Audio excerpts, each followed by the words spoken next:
Welcome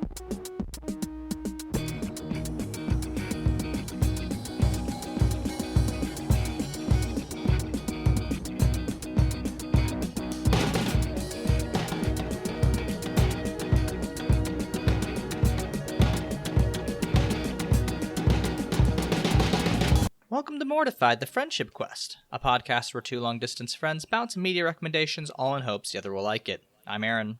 And my name is Private. And this week, we adapt a novella for the streaming age with the 2025 sci-fi action show, Murderbot.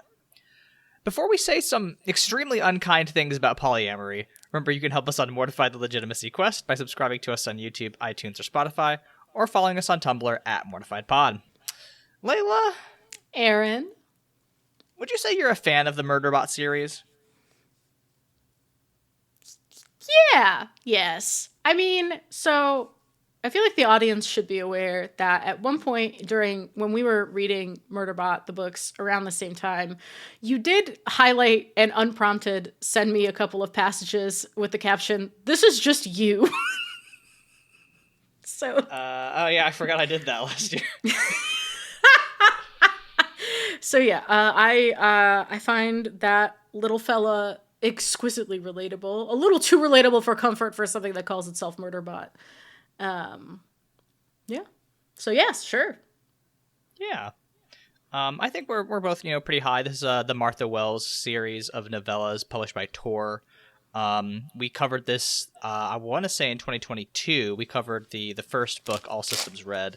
And yeah, I mean, I think generally we like the novellas quite a lot, which is why, when we saw this was being adapted by Apple TV into this, on-screen production, we were,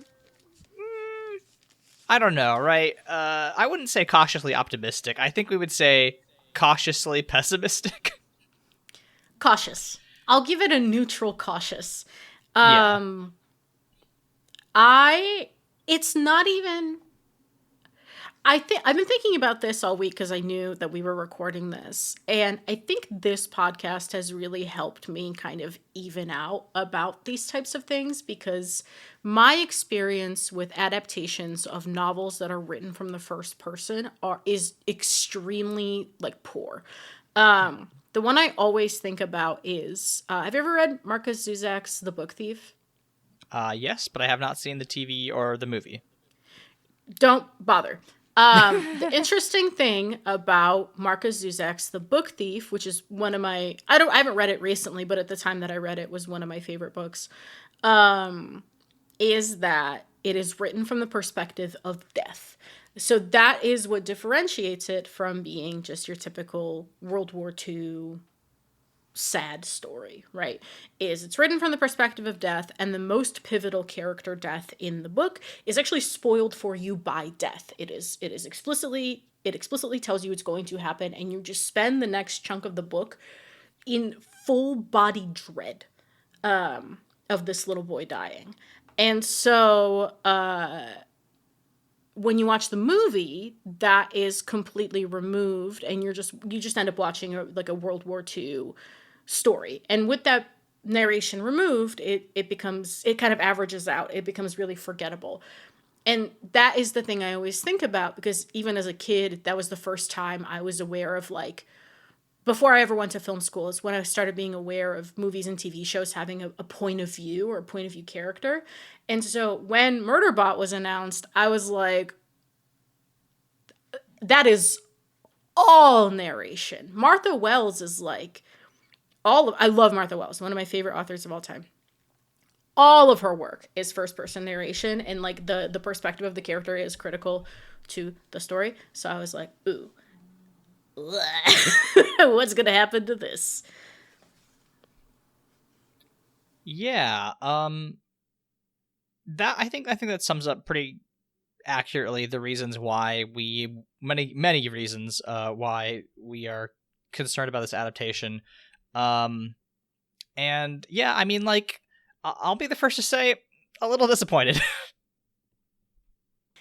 Yeah, I started pretty high on it, and then I would describe myself as lukewarm, Right. because it is a really impressive production.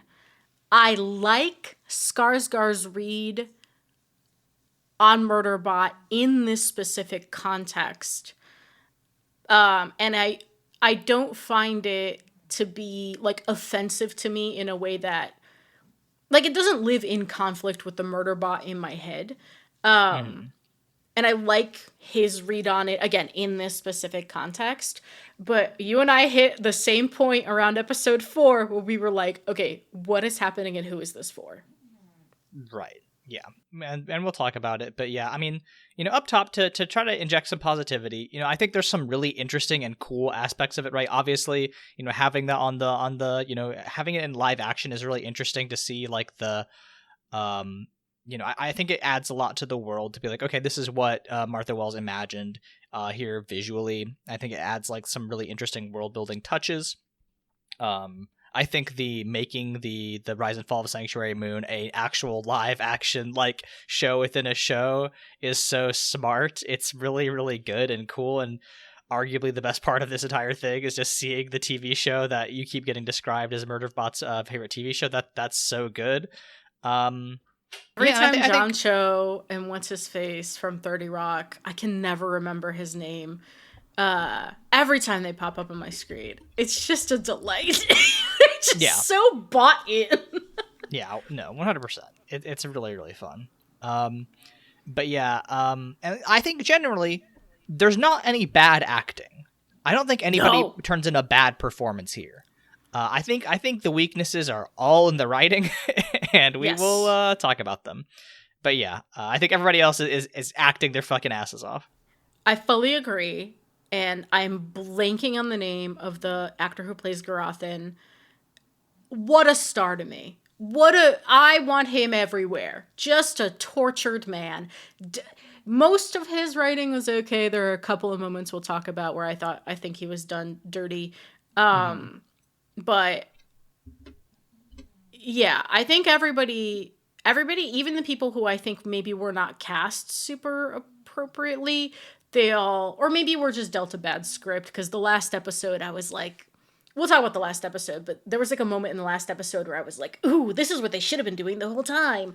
I thought everybody did their best, including and especially shout out to Alex Skarsgård. I don't know if you've ever seen the video of him getting suited up to be Murderbot.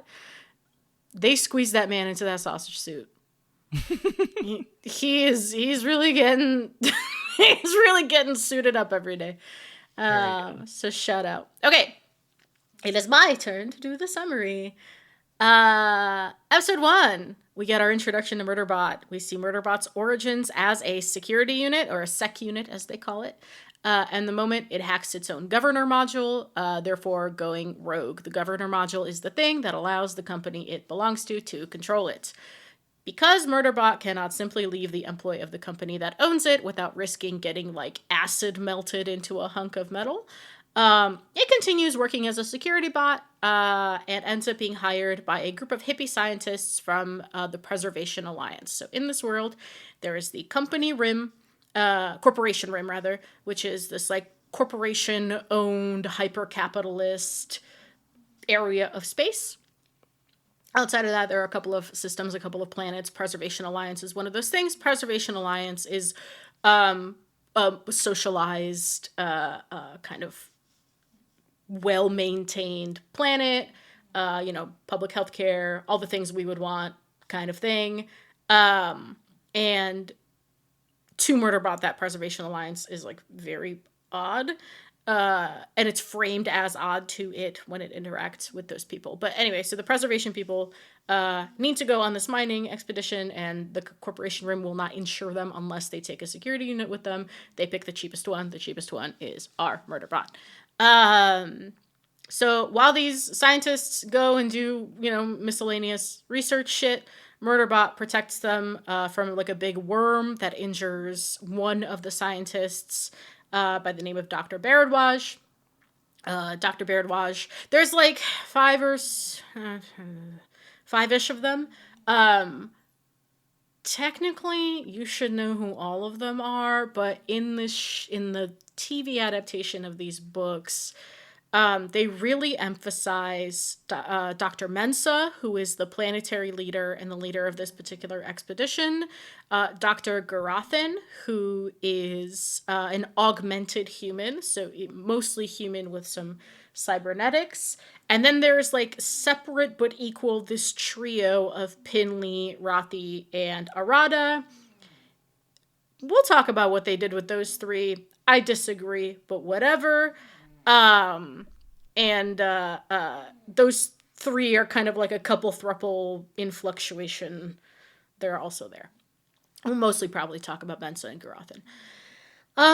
So when Bharadwaj is wounded, Murderbot finds itself in the position of having to calm Mensa down. So it unshields its face. It's been wearing like kind of a helmet this whole time, and it goes through the motions of calming her down, which is not a trick it is supposed to know, but what it learned from the thing that it has been free to do now that it's disabled its governor module, which is watch a lot of The Rise and Fall of Sanctuary Moon, its favorite premium TV program, which we see with John Cho. Incredible. An incredible space soap opera. So this makes one of the scientists, Garathan, the augmented human, incredibly suspicious. And at this point, the scientists also note that there are weird gaps in the map given to them by the company. Mm-hmm. For the listener, I also want to note, Murderbot, the sec units in this setting are cyborgs. They're not like just straight up metal robots. Like they have a lot of organic human parts. So when Leyla says that it has a face, it's Alex Skarsgård's face.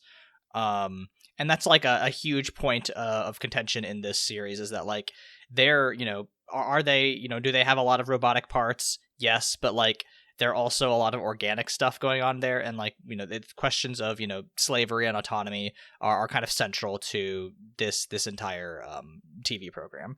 So just know that going forward. But yeah, I mean, first episode is fine. I think a lot of it was pretty interesting and exciting, and stayed on par with what I expected from the novella. And I was like, okay, yeah, this seems pretty good. So yeah, I don't have a whole lot of notes for part one. First couple episodes are good. I think this is also I wonder if it'll come through in the podcast, but one of the things that I really noticed about this show is that the episodes, I can't believe I'm saying this, are too fucking short. They are. They're pretty short. They are half an hour. I cannot believe I am on the, for once in my life, I am saying this needed to be an hour long. Because they would in order to get into this episodic format, they would build something up, get a cliffhanger, immediately resolve it in the next 5 minutes of the next episode, and then build back up to the next cliffhanger. And I think that did something weird to the pacing of the show. I gotta say, there are some episodes where I was like, man, I'm glad that's over. Well, so, yeah, we'll I'm get not to super upset about the short length, but yeah, we're probably going to cover second season of Andor at some point this year, and those are not short episodes. So we'll talk about the importance of having some material in your pacing. Absolutely. All right, so episode 2, Mensa, again the leader of Prazox, goes out to investigate the gaps in the map. Meanwhile, Garathan interrogates Murderbot about its behaviors, and at one point requires it to make eye contact with him. Murderbot is, Martha Wells has talked about this, but she basically was like, I might be misquoting her here, but I'm pretty sure there's an article out there where she's just basically like, she basically was exploring her own neurodivergence through Murderbot. And I think part of the reason I find Murderbot so relatable is because there is this very neurodivergent experience of feeling forced into behaviors that everybody else finds natural, but that make you want to fucking kill yourself. And so this scene, to me, I was like, yeah, buddy, I fucking get it. But anyway, Rathi, Arada, and Pinley, again, this couple thruple, are signing their thruple contract because Arada is into Rathi, but Rathi is into Pinley. And this is not a great setup, but they get into this thruple mess anyway. They then try to engage in like a threesome. It's wild. How do you? Pinley is like a lawyer, and I feel like she doesn't get to. Because in the books, I don't know if you agree with this reading. She feels like serious but wry. Like she's serious, but she'll slip in a joke every once in a while. And here they literally hired a comedian to play her. Yeah. I mean, I think I agree with your read. I think Pinley is very serious but wry is an appropriate way to describe them. I think it's they them. I'm not sure, but Oh, I can't remember. Like, yeah, Pinley being a lawyer, like I didn't realize that was true until the very end of this show, because yeah, completely played for laughs, and the entire like none of the all the stuff with Arata, Pinley, and Rati is for comedic effect to advance the plot, or doesn't advance the plot, which is fine, right? It's fine to have B and C stories, but I think because of the way that they play them, like it makes the tone of this very strange, like because they go back and forth. Like they start with this couple contract thing, they start with this like threesome that's not very exciting or whatever. It's hard for them to get off or whatever, and it goes from there. And like they try to later on in the show, we're not going to talk about this in the summary because it's not that interesting, but like they just have like these weird moments of like couples fighting, but like not really. Like they just like at some point somebody's like, oh, you're being too macho to Rati, and Pinley and Arata have these like little sniping conversations back and forth with each other for seemingly no reason. It doesn't really feel like it's coming from anywhere except for like they needed to have something to distract from the main point. And that's fine. Not all stories have to have their B and C plots come back to the A plot, but it is very strange. And I think it ties into this mean spiritedness that you noted when we were going over my notes about not only polyamorous relationships, but like commune living generally. And listen, as somebody married to a marriage therapist, I'm very happy for people who try to do polyamorous relationships because it keeps me housed. That's awesome. Keep on. I don't think that most of you can do it, and that's fine with me. But like my own personal stake in your failing relationship has nothing to do with the fact that like I think those forms of relationships are fine. But like it seems like the writers of the show not only are like trying to show that they're hippies, right? They use the word hippie just straight up, which is a strange way to describe something that is set in the future, right? The hippie movement is not going to be a thing 1,000 years from now. Nobody's going to know what the hell that means.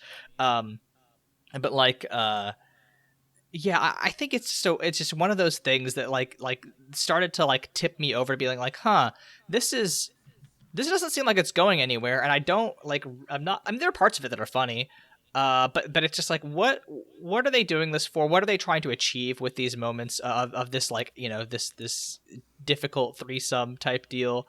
Like, and it just started me thinking like they're either trying to do too much or they're not effectively doing a standard comic relief thing, which is why I just wanted to bring it up now because this is a thing that you identified, and I think you're completely right. Yeah, I think it's actually worth digging into the framing of this a little bit here in the beginning because some of these episode summaries are pretty short because, again, not a lot happens in the A plot in some of these episodes. But the first, you pick up on the mean-spiritedness with which the narrative treats the Prezox group in the first episode, because they do this funny thing when they're negotiating for Murderbot, is they stand up and to come to a consensus among the group, they hold hands and they kind of like hum together. And it is played for a pretty mean-spirited comedic beat, where you are seeing this interaction from the perspective of the Corporation Rim people that are watching them do this, and it is played for a laugh where it makes them look unserious. Dr. Mensa is like a recognized doctor and a planetary leader. Pinley is a lawyer. Arata, Bharadwaj, I think, are scientists. Everybody has like a pretty serious role that they execute with some level of dignity in the books. And the thing about Murderbot, when these interactions are framed through its perspective, it never is like making fun of them. it thinks of them as weird in the sense that it thinks all humans are weird. It doesn't really, it's not mean. It's just like, man, these fucking humans need to leave me alone. I just want to watch my shows. That's the framing it's always going through. It thinks of them as a bother, but it's not like looking at them as a corporation Rim human would look at them. And so that tone carries through all these like throuple interactions of like, these people are unserious and funny and weird. And the reason we get this information that is of these things that are happening behind closed doors is because Murderbot, and this is a visual framing that they drop throughout this season, and I don't understand why, because I think it's like one of the most successful things this show did was, for example, when Garathan is trying to get Murderbot to make eye contact with it, suddenly the perspective changes, and it is framed that whenever the camera angle changes, it is actually Murderbot watching through like a different camera in the room, which is canon. It can do that. It can plug into whatever security system, whatever cameras, and watch through that. And I liked that framing a lot, and that is how it got to know all these things going on with the throuple in the other room. But they drop that visual framing, and then like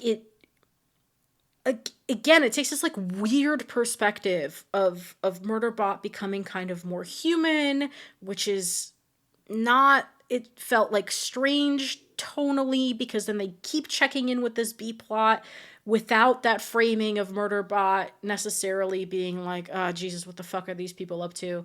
Or mistakenly seeing something, or purposefully tuning them out as it can and will and does. So it's just, the tone is like all over the place, and the preservation crew just becomes this like unserious clown show that Murderbot has to feel responsible for, but that's a weird reading of their relationship. Yeah, I would agree. Okay, onward we go. So, so at the end of episode 2, Mensa discovers alien artifacts in the spot on the map that are blanked out. In this universe, those are dangerous and illegal to exploit. And that's the cliffhanger of this episode. Mostly this episode is like, Mensa leaves, we get this throuple shit, Mensa finds alien remnants, and then boom, credits.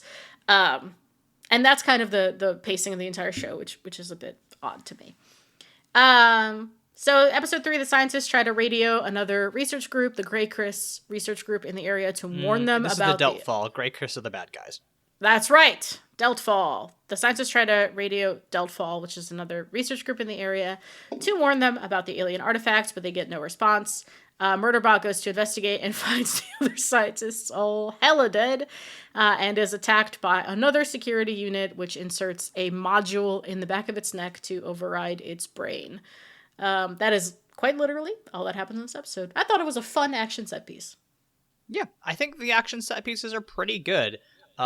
I didn't put it in the outline, but like there's a sequence where the entire scientist team is like trying to help Murderbot fight another sec unit. And it's like a very, that is actually like a funny bit, because like, yes, are they still making fun of the scientists for being like shitty at fighting? Yeah, but like it also makes sense. Like it's not, it isn't just they're a bunch of scientists compared to Murderbot, whose whole deal is combat.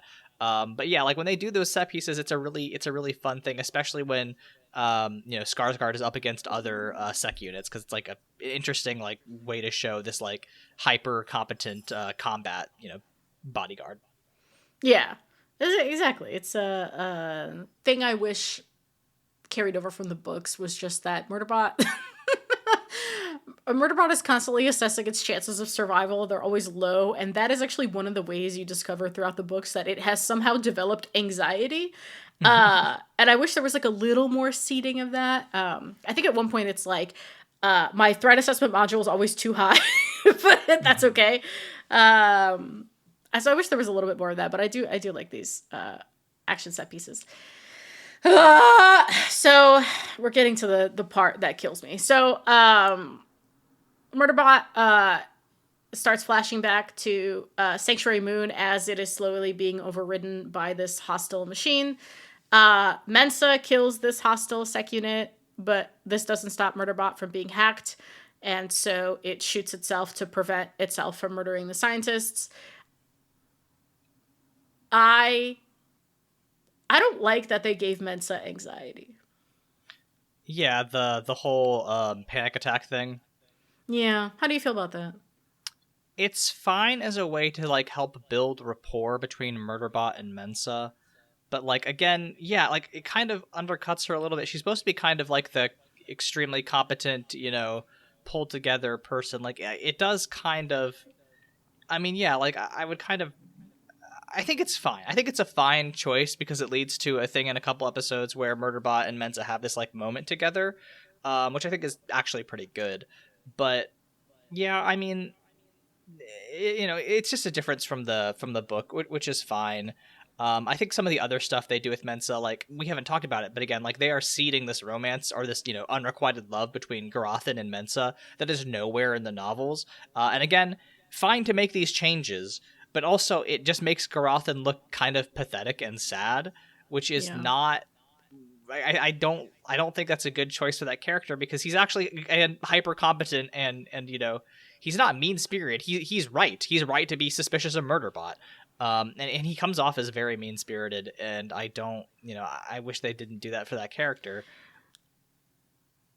Yeah, I agree. I would need to reread the novels because the fun thing about the novels is that Murderbot is willfully ignorant of a lot of like human dynamics. And again, as somebody who like understands the Murderbot POV in a way that is maybe a little too close for comfort, I did not catch on to a lot of the human dynamics that I think you're supposed to catch on to, because by book 5, you're like, oh, there is fully like a romance drama happening with Rothi in the background that you don't pick up on from Murderbot's perspective because it doesn't give a shit. So I would have to reread the books to see if there's literally any of that dynamic or if like what Garothin's relationship to Mensa even is in the novels. But yeah, it's a strange choice. Again though, what a great performance from that actor. He really just bodies what he's been given. It's just good. It's a good performance. Even if I don't agree with the interpretation of the character all the time. Yeah. So,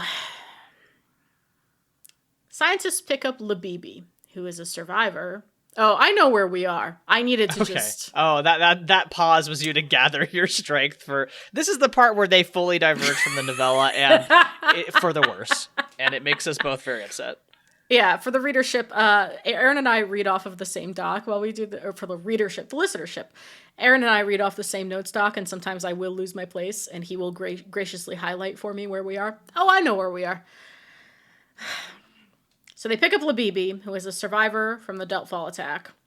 She comes in from outside the bunker where all the bodies are.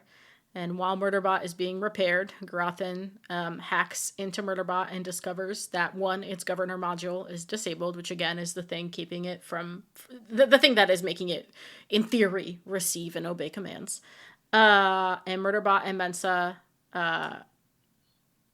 even after this, right, Murderbot and Mensa set off to manually launch the emergency beacon that they could not launch from their bunker because, again, the other party had been attacked, and so now they're panicking. But unfortunately, the emergency beacon, it explodes when they approach, so they're nearly killed. And so Murderbot and Mensa are on this trip to launch the emergency beacon against the advice of Garothin, who has now realized that its governor module is disabled. Meanwhile, this new character, Labibi, is with the remainder of the Prezox group, and they're obviously, being a little bit naive about the fact that she is deeply sketchy. And the thing about Labibi is that I don't know who this character is for. So they introduce her by being like, "Oh no, I'm a survivor of this place that where all my colleagues just got murdered by a bunch of robots," and immediately she starts asking questions about Sec Unit, like if Sec Unit is a sex bot. Quote, "Do you think it has a PP?" And then talked about how its dick could go to any length you wanted it to. I mean, talking about how the balls would vibrate if you could press its balls to vibrate. And like, yeah, it's a fine, silly, it's fine to have a character who's like, oh, I want to fuck that robot. Um, plenty of people that I respect want to fuck robots. But like,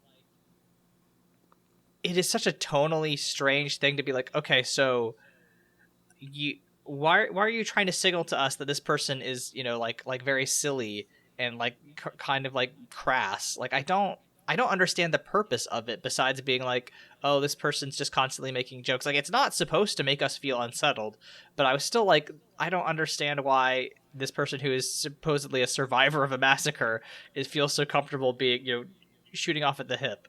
Like, I understand it can be an intentional choice to be like, yeah, something's up with this kid. But it doesn't feel that way. It feels like you're just trying to make the audience laugh. I think the most charitable read I can have of Labibi is that she understands that these scientists see Murderbot as more than just a piece of inventory, and the only way she can think of relating to it is by making sex jokes and being like, well, if I want to fuck this bot, then maybe I can show that I don't just strictly think of it as a piece of equipment. But that is an extremely charitable read that I do not think this character deserves. Yeah. It is like, it is this set of Labibi episodes is the lowest. I'm again, I know I've been a little bit critical of the framing and the pacing and whatever. I'm actually pretty lukewarm on this show. Like, I think it did some fun things. It's completely fine. These 3 or 4 fucking episodes with Labibi, though, every time she was on screen, I was like, I don't, who is this for? All right, episode 6. Murderbot and Mensa are now stuck in their damaged hopper. Hopper is just like a small spaceship that they use, like a shuttle. Because Murderbot, oopsies, deleted the manual for how to work the hopper in order to make more room for the rise and fall of Sanctuary Moon and its other beloved media. Great. Yeah, I mean, a hilarious thing, a thing that I've done for sure. Haven't we all? Mensa nearly has a panic attack here, and Murderbot shows her an episode of Sanctuary Moon to help her regulate her breathing. I like this moment. I think I would have been fine if this was Mensa's only panic attack in the season. Yes. I mean, I don't know, right? I like it when things are set up ahead of time. But yeah, like, I think it's fine. I like that it gives them a moment to connect and, like, have this, like, emotional experience together, right? It does set up the, like, do I think that the Garathan, Mensa, Murderbot love triangle is anything? Like, no, I don't really like it. But I think if you're going to do that, this is a good way to kind of make that, intimate connection. Yeah. So Murderbot in this process realizes that it can use its own spinal fibers to repair some of the burnt wiring in the hopper that is making it broken. So they decide to pull one out of its spine. Unfortunately, this means Mensa has to do impromptu surgery on it. Hard to watch. I mean, listen, you've done medicine. Were you good? Did you watch it? Yeah, I mean, I was able to watch it all the way through. I mean, I think that is true about me is that, there's certain types of, like, blood and, gore and surgery stuff that do get to me. One of the many reasons I don't practice anymore. But, yeah, like, I was, it was rough to watch when you see her, like, cut open his spine and, like, reach into the, like, spinal stuff. But I will say, once I saw, like, the big mechanical like nut in there, I was like, oh, okay, this is fake. So I was able to, it was a little bit easier for me to do. But yeah, the scalpel bit was a little harrowing. It was, yeah, hard to watch. I'm doing better with gore. I was able to watch most of it, I think, without flinching too much. Meanwhile, while this is all happening, the scientists at the main base are all held at gunpoint by Labibi, who has shown her true colors. Surprise, she's working for Grey Chris, the evil group, who killed all the Deltfall researchers. In order to make her point of how evil she is, she shoots Garathan in the fucking knee. Ow! And is about to get all their data when Murderbot and Mensa return. Murderbot, without even blinking, Comes in, blows her fucking head off. Great. The pacing of the scene is actually, yeah, no, it's really good. And she like immediately, she's like, "Don't worry." She's like, "Don't fuck around. I'll shoot this." Done. It's so fast. Like Murderbot doesn't even consider it, and immediately was ruined by everyone's reactions because I was like, "Why?" They all get so mad, and it's like they're so unserious. She was gonna kill Garothan. She already shot him. Like, I just don't understand. I understand they're trying to do like they're from a peaceful, planetary commune. They're very, touchy-feely. I don't think that there's ever been a serious pacifist movement that has also been like, when somebody has a knife to your throat, you should just let them murder you, right? Like, I think you're hitting on something so important here. I don't think there is a single person on the writing staff that agrees with the Prezok's way of life. Right. I think that's true. I think it is. And to be fair, the writing staff was 2 people. I mean, I looked this up when I was doing the summary, but it's only the 2 guys doing the writing for this entire project. Neither of them agree. It is just, you can, this is a writing thing you can smell. And this is mostly like my experience with playing video games, and I think Baldur's Gate 3 is maybe a really good example of this, but you can smell when the writers aren't committed to something they're writing. I have found out the names of the writers for this. They are Paul and Chris Weitz, Weitz. And okay, I was looking through their filmographies, and I was like, okay, both of them worked on the American Pie series of shows or movies, which I was like, okay, that's why this writing's bad. But then I kept reading, and specifically Chris Weitz has worked on. So Chris Weitz, both of them worked on the American Pie movies, which I was like, okay, maybe that's why the writing's bad. But then I also kept looking into it, and I was like, okay, what else has Chris Weitz worked on? And according to Wikipedia, he worked on the Golden Compass film adaptation, which, was bad. But also the 2015 live-action Cinderella. My heart just dropped when you said that, because you said 2015 live action, and I thought Cinderella was a little later. I think I'm thinking of Beauty and the Beast. You know what I thought you were going to say? 2015 live action Pan. That would be hysterical. I wish that was the... Okay, well, here's the thing. Chris Weiss worked on 2 movies that we've watched for this podcast. One of them I really liked, and one of them we both hated a lot. Not Antz. Antz was the one we hated. Not Antz. Mm-hmm. And you know bad. And the one that we liked was? You'll never guess this. It's also an adaptation. Oh, we've watched so much movie. Twilight New Moon. So I don't know what the fuck is happening with Mr. Weitz. Okay? I have no idea. Get your bag. Listen, yeah, it seems like the dude's just making money, in which case, you know what, go off. I disagree with all of your writing decisions in Murderbot, but hey. Yeah, Jesus Christ. Go off.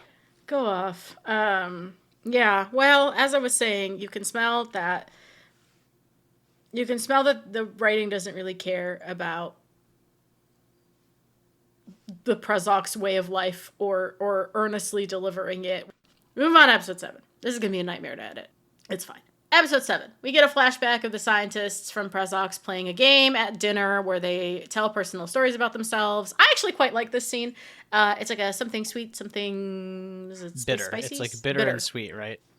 So you say a nice complimentary thing that is honest and earnest, and then you say a bitter thing or a thing that frustrated you or annoyed you about the people at the dinner that is honest and earnest, and it's like a reconciliatory thing.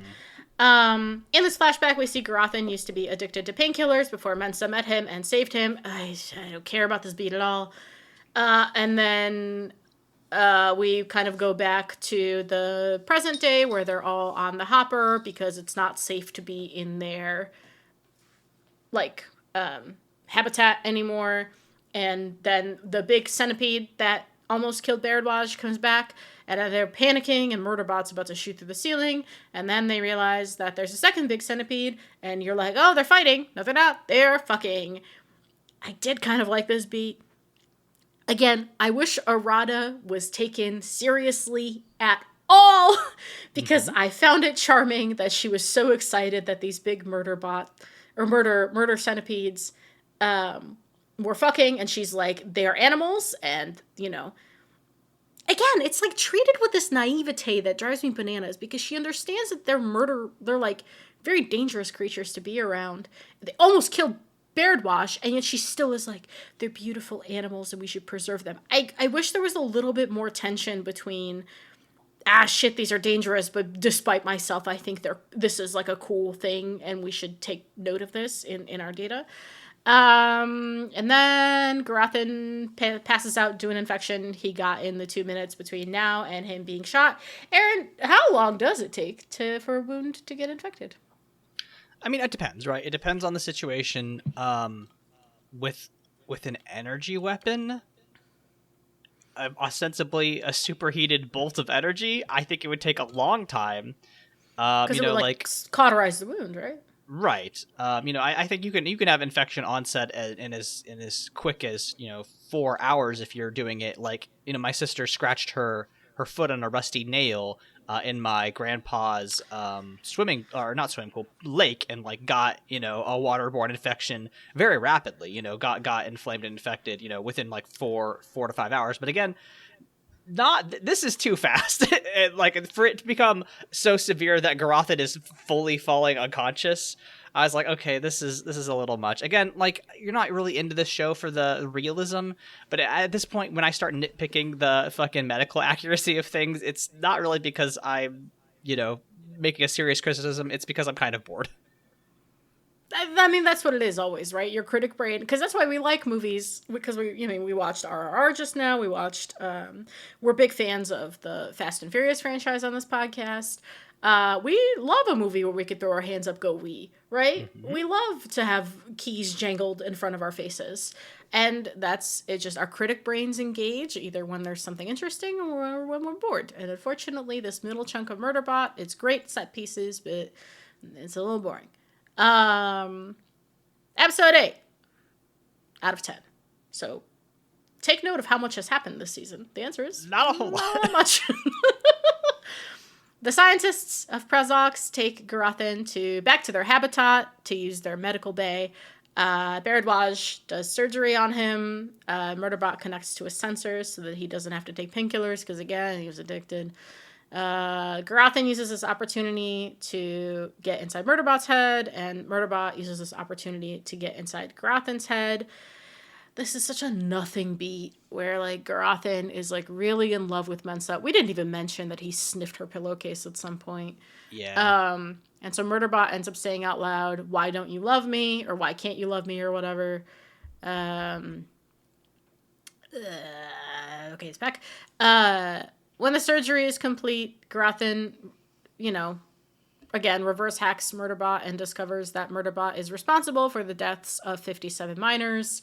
This is like a thing that's hinted at because Murderbot is like, I know there's a memory that's been wiped. I did something. There's like remnants of it, and you can see it had gone rogue at some point and like wiped and killed a bunch of miners.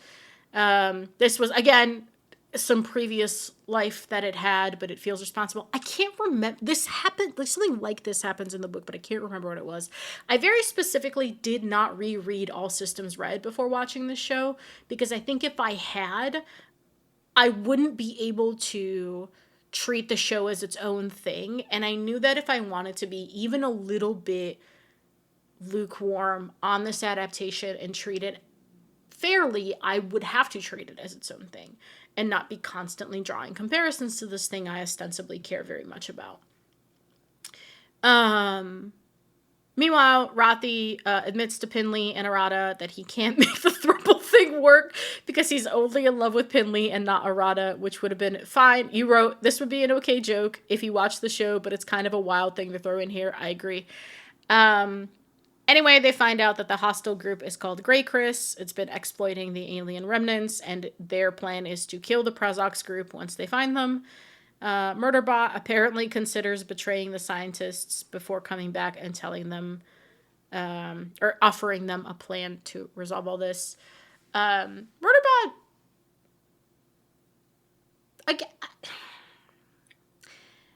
Alex Skarsgård is doing his best, but I think you've correctly called out that tonally this writing is so fucking inconsistent that it's just what do you mean it considers betraying the scientists? It would never seriously consider doing that. Right. But the whole thing in episode 9 that we're about to talk about is like Murderbot being like, oh, okay, this isn't actually part of the plan. I couldn't tell you this. But then also being like, wait, they knew that one thing was part of the plan, but not the other. And like, it does seem like they're trying to gear up the audience to be like, oh, Murderbot's really gone rogue this time. Because at some point, we didn't talk about this, but like in the first couple episodes, Murderbot has a fantasy about murdering everybody on board the ship. And it shows us, getting its lasers out and shooting them all. And then, obviously it stops because it's a dream. But it's like, I don't know what I mean, obviously they put that in there to seed the idea that Murderbot would consider killing everybody on board. It's Murderbot. That makes sense.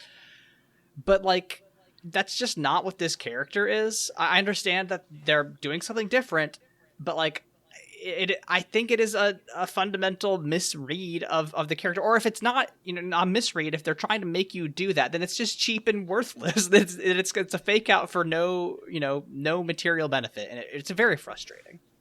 It is a misread because the only context in which Murderbot ever mentions killing humans in any kind of way is in this kind of tacit acknowledgement of the fact that it is a weapon. That's all it is. It's never a serious consideration. It is always just kind of this like tacit acknowledgement of, yeah, like that's what I'm built to do. And if like these humans don't realize that that's something I could do, but it's almost saying that to distance itself or to kind of provide some sort of, it's never, this is so hard to express. Murderbot is constantly struggling with being compared to humans.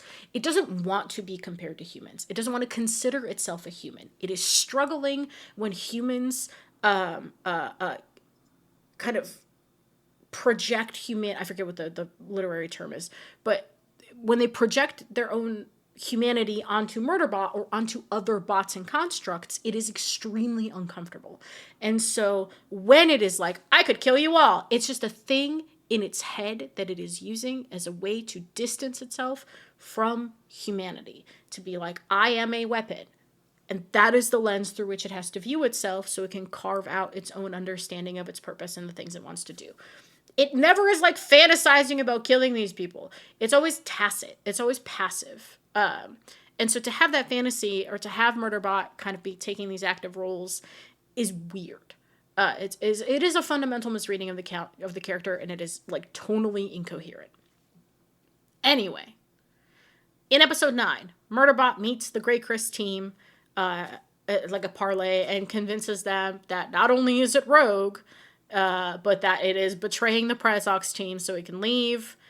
The Prazox team does not understand this part of its plan. In reality, its plan is to trick the Grey Chris people into showing up at the emergency beacon that they've been trying to launch this entire time.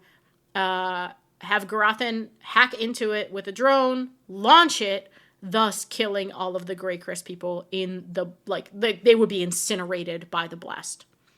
Murderbot did not tell the Prazox people this. Quote Aaron, because they are pussy babies afraid of killing or whatever. Because they are pussy babies afraid of killing or whatever. End quote. Yeah, it's just, again, I think that in a situation where people have already made attempts on your life and you've basically found out their plan, which is to kill you, because otherwise if what they were doing got out, they would be in big trouble. So they just kind of are forced to kill you.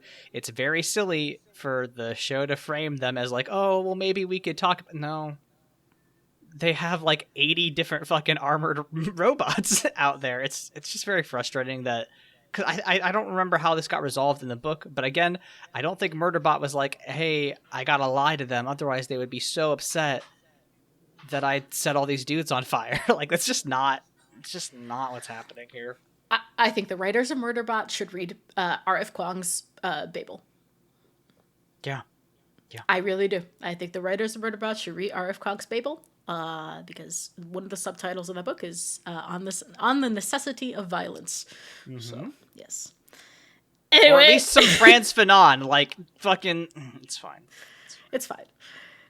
This plan very nearly doesn't work when Garathan's drone is taken out by a bird. However, stupid. Mensa arrives. It's fucking stupid. I'm so mad about that. It's just like, come on. It's just a contrivance, and it's fine. It's fine. It really is, but it bugs me. However, Mensa arrives right before the Great Crest people kill Murderbot, giving them enough time for Garathan to find another way to launch the beacon, which involves him and Pinley going, like, directly interfacing with the launch controls. Murderbot saves Mensa from the fire by grabbing her as they fall down a very long cliff, and all the Great Crest people are incinerated as per the plan. I like this last shot of Murderbot being, like, totaled. Yeah, it's cool. Shutting down. Cool shot.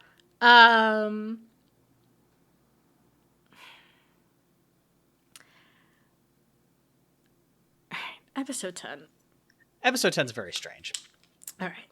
So we open with Murderbot having its memory wiped. And this is a stupid beat. And I'll get into why I think it's stupid. Preservation Alliance is talking to the Corporation Rim in the same setup as they did in the first episode, where they're in, like, a conference room. And I had this moment watching the Prezox people talk to the Corporation Rim people where I was like, where were these characters this entire season? They're serious. They're locked in. They're demanding respect, right? Mensa is finally standing there like, you will call me Madam President. Get their asses. Pinley is being a lawyer, right? They're all being very serious. Arata is, like, running interference. Rothi still is, like, an amicable, little guy. But that works for Rothi because his amicability is, like, very important. He's supposed to be hot and amicable. That's, like, his whole thing. And we didn't talk about it, but he has one of my favorite lines in this entire show.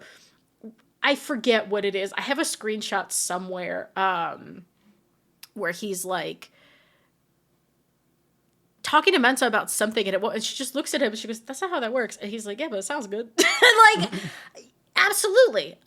Great stuff from Rothi. I don't know what's going on in his empty little head, but I like when it rattles. But everyone else is, like, locked in, and I was like, where were these people this entire show?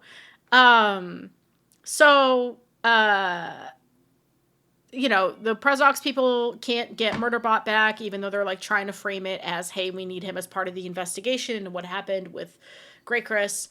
And they start spinning up negative press about what happened on the planet. Again, a great beat for Mensa, where she's, like, not letting these journalists get her off track. She's just going in on them. In the meantime, we see Murderbot deployed as a security bot with its memory wiped to put down a protest. I thought this was so stupid. It malfunctions after nearly shooting a protester. And so it is scheduled to be melted down. Garathan goes to see his old dealer, who now has high-level access to the data. They find Murderbot. Pinley gets a court injunction to prevent it from being melted down at the last second. You pointed out, rightfully, there's no tension in the melting down. Why would Murderbot of Murderbot be melted down? What are we doing here? Mensa says they basically buy out Murderbot's contract, and Mensa's like, hey, I'm going to be your guardian. You can live on Preservation Alliance with us. You do whatever you want. And this is, you said they stuck the landing. I think stuck the landing implies, I phrased it wrong. Stuck the landing implies that the whole show was going great the whole way through, which is not true. I think the final beat was pretty good, but it would have been better if the whole show was good. Right. The ending beat is the beat from the books, which is that Murderbot decides that it is uncomfortable with this arrangement, bribes a transport with TV shows, which I love, and gets on this transport and just fucks off. It runs away from its own freedom. And that is good. The fucking problem is that by wiping Murderbot's memory, they because they just remove all its agency, and they try to imply in the way that it stops itself from shooting that protester, they try to imply that there's something inherent in its organics or something inherent in that special sec unit that makes it quote unquote good or more human, and that is not the fucking point. Mm-hmm. I found this episode very frustrating, and I am glad that, because I watched all of these week to week as they were coming out, and I started lagging behind a couple of days towards the end of the season, and I, honest to God, between the layoff and all the other shit going on, I honestly just didn't watch episode 10 until today. And the only reason I watched it today was so that we could have this conversation and record this episode. And I'm just so fucking glad I didn't, because I think if I had watched it with no outlet, I would have gone insane. Because it is just it is a culmination of how frustrating the read on Murderbot is. And again, I know I'm being critical right now. I'm lukewarm on this season. I think it was fine. All the actors did great. The set pieces are great. But just talking about it as from the lens of is this a good read on the character Murderbot? The answer is fucking no. Yeah, I mean, that's the thing. I think it ultimately does a disservice to the character of Murderbot in this episode.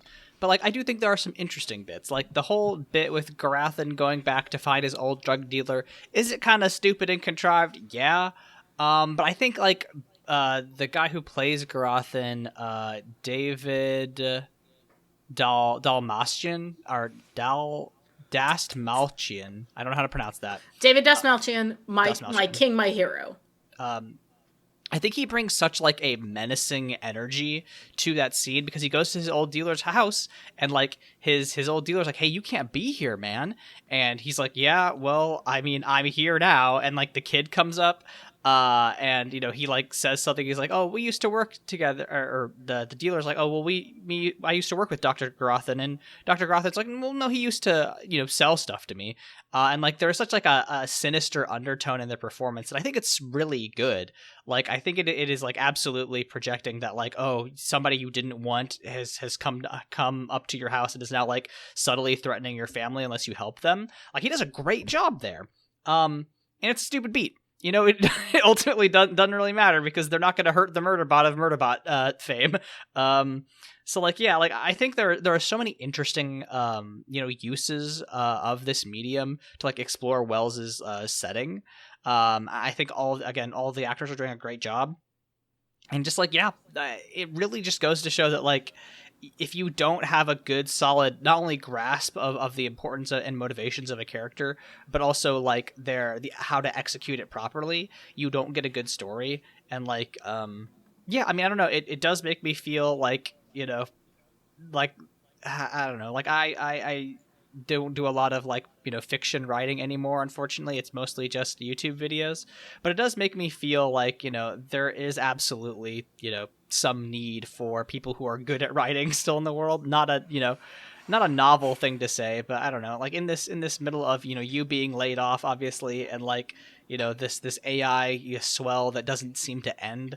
It just makes me, appreciative of the fact that there are some people out there like Martha Wells who can, put, their thoughts into a pencil and make it produce something useful and interesting, and compelling. So yeah. But Martha Wells is so, I don't do a lot of fiction writing either. I have my webcomic manuscript that I pick away at, and I write fan fiction, for funsies for me. I don't really write prose all that often. I'm also mostly like a nonfiction writer. I do a lot of case studies on video games and such. But Martha Wells, like reading her writing has really unleashed this frame that I've always been operating in, where I'm like, I felt bad about my writing because I'm not very descriptive of setting, I'm not very descriptive of characters, but she has this very specific way of writing where it is all interiority, and then the character's point of view that she is writing from really colors what she describes, because it's only ever what that character finds important, and it is such a commitment to that style that is like so distinctive, and it's something I really love about her work. And I agree, right? Like, you need people who are committed to a style and committed to a vision and a point of view. And I guess I just wish that the writers of this show spent some more time chewing on that, because it feels like they wanted to make a kind of quirky space comedy, and this is the material that they had to work with, versus like allowing those Wellsisms to color their quirky space comedy. Because there is, I understand wanting to make something like that to keep audiences engaged, but at the same time, it's like, Murderbot is a pretty good built-in audience. Like, I just don't understand why you wouldn't let yourself use Daddy Apple's money to make something kind of fucking weird, considering Apple is actually having really great success with weird shows. Like Severance. Oh my god, I cannot think of any more Apple TV Plus shows. There's like that one with Jen Aniston. They're like, they're making a name on good, like, quality television. So, I don't... I guess I just don't fucking get it. I don't understand the choice of these writers for the show. I don't understand the tone. Love the casting. I know I was kind of harping on Pinley having been cast. It's a comedian that was cast in that role. But we got to see serious Pinley. Great fucking job. Wish I'd seen more of it. So, will I watch season 2? Maybe. I don't know. We'll see. Probably. I'll probably try a couple episodes. Do I feel any obligation? No. Yeah. Am I gonna reread All Systems Red after this? Maybe. It's a day-long read. It's a 130 pages. I love Murderbot. I think it's a wonderful series. It's one of my favorite. I find it deeply relatable, and this adaptation, again, falls into that wide and long-standing Mortified oeuvre of it's so fucking close. And then we spend an hour and 10 talking about it. Yep, you hate to see it. They got us again. Yeah. Leyla, when we are not doing just deeply aspirational, conversations about media we wish was better, where can we be found on the internet? You can find me at LEYLSES on Tumblr and Blue Sky. I am just doing my best right now. And I'm working on personal projects when I have the energy to do so. And when I don't, I stare at the wall. And that's okay. You can read my case study on Lies of P if you want. That's on my Medium page. I am chipping away at my case study on Final Fantasies 7 through 9 and those art pipelines. And, this is exciting, I have been convinced by multiple people now to convert those case studies into YouTube videos. So hopefully by next Mortified, I will have a channel name and a link for people to go watch my Lies of P case study, or maybe I'll record my old Final Fantasy X talk. I don't know. What about you? Yeah, you can find me on Blue Sky at AA Voigt, on Tumblr at Monster Factory Fanfic, and at YouTube at AA Voigt, where I make video essays about tabletop games. I don't know when my next tabletop video essay is going to be out. Like I said before, I'm moving and changing up the house that I'm going to move into, so basically all of my weekends for the past month and a half and through August are going to be booked, so sorry if the next video takes a while, but I'll get there. But But yeah, that's where you can find me on the internet. Our theme song is Obsolete by Keshco from the album Filmmaker's Reference Kit Volume 2. You can find more of their music at keshco.bandcamp.com. Leyla, how shall we say goodbye to Murderbot? Aaron, I hate having emotions about reality. I'd much rather have them about Sanctuary Moon. So true, bestie. We'll see you all next time.